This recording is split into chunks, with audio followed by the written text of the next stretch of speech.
Gachagua ni kama ndizi. Hii ndizi ya matoke. It is green on the outside and white in the inside. When Rigathi Gachagua was the deputy president in this country, he had no evil, he saw no evil. When the scandal involving fertilizer happened in this country, when he was the deputy president, he was quiet about it. It did not perturb him. In fact, it did not cause him to lose sleep. When Kenyans were sold donkey shit as fertilizer.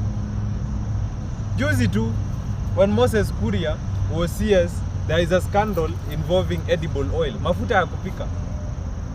Back then, the former deputy president Rigathi Gachagua was a leader in this country. He did not see that scandal. He did not talk about that scandal. Today, Rigathi Gachagua pretends he cares so much for Kenyans. He pretends he's the de facto opposition leader just because he was kicked out of his office. We sympathize with Gachagua because he was impeached illegally and unconstitutionally, but up to that point. Beyond that point, we disown him. We will not follow Rigathi Gachagua and his antics na hizo gimmicks zake for political mileage. Hiyo gari tumekataa kupanda. Na mimi nataka niongee na watu wa Mount Kenya.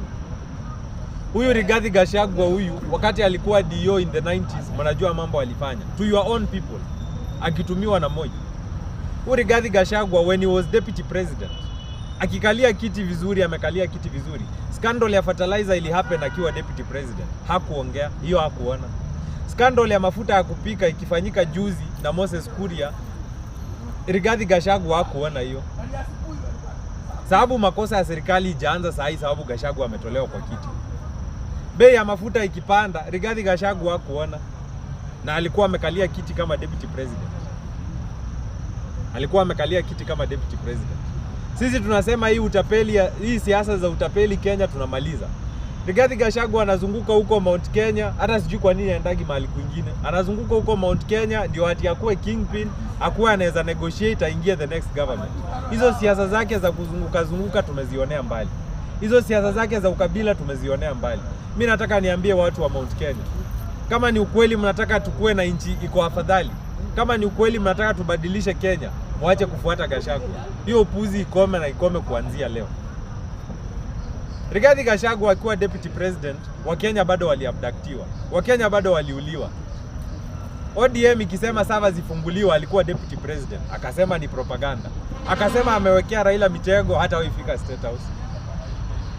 Nashangaa Gachagua anasikia aje sasa akiona yeye ako nje na huyo alisema atafika State House, ndio anakuwa State House kila siku. Hii majamaa imetubeba ujinga miaka mingi.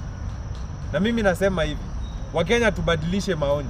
Tubadilishe maono, tubadilishe fikira. Hii mambo ya kufuata hawa jamaa wanashinda wakitupeleka namna hii namna yote tunafaa tuache.